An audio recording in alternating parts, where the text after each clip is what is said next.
Preparation for Java 45 days project transition. So म अलिकति background दिन्छु ल। काठमाडौँ बस्ने मेरो मेन रिजन भनेको तीनटा थियो। फर्स्ट गोथी एक्जाम हैन, गोथीको B2को एक्जामको लागि थियो जुनमा चाहिँ मलाई ब्यान्ड गरिदियो, so you know no point. Second class 10 को सर्टिफिकेट। ओके, क्लास 10 को सर्टिफिकेट निकाल्न म भक्तपुर सानो ठिमी आउनु पर्ने थियो, जुन चाहिँ मैले अस्ति नै निकालिसकेको। सो द्याट्स अल्सो कम्प्लिटेड हैन। थर्ड रिजन ठिकै छ, अब B2 त ब्यान्ड भइहाल्यो 3 महिनाको लागि। अब टिच हैन त टिचिङ गर्छु अनि टिचिङ एक्सपिरियन्सहरू बढ्छ अनि eventually it's gonna be helpful भनेर चाहिँ म कन्सल्टेन्सीहरू धाएँ।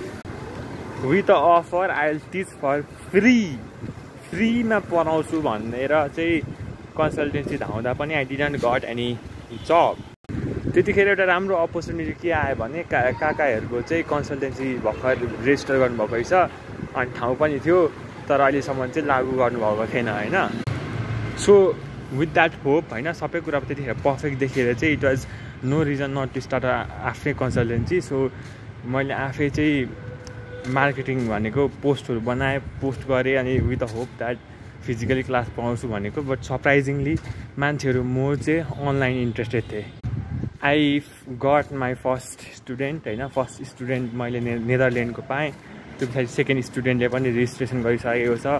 आइतबार भनेको टुमरो भोलिदेखि क्लासेसहरू सुरु छ। अनि त्यति गरिसकेपछि there was no reason to stay in Kathmandu होइन। अब सबै कामहरू पाइसकेको थियो, but there are more stop. के भयो भने हिजो यानि कि हिजो चाहिँ जुलाई 7 को लागि B2को एक्जाम डेट खुलेको थियो।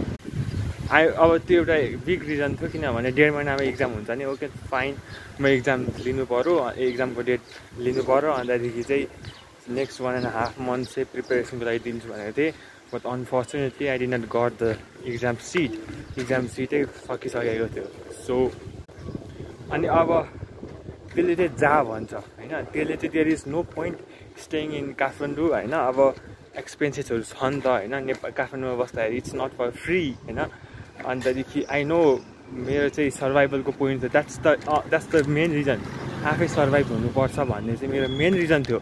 That's why I wanted to stay in Kathmandu and I still do, but there are more opportunity कस्टहरू आयो क्या। फर इक्जाम्पल मेरो बहिनी पनि सी बिकेम एलोन होइन, अनि there is no one to take care. अब अलिकति त्यहाँनिर घरमा गाह्रो भयो त्यो नितिशाको पढाइहरू हेर्नको लागि। सो त्यसो हुँदाखेरि म यहाँ बस्दाखेरि मलाई मात्रै या त पैसाको मात्रै समस्या थिएन, बट घाटा पनि भइरहेको थियो क्या।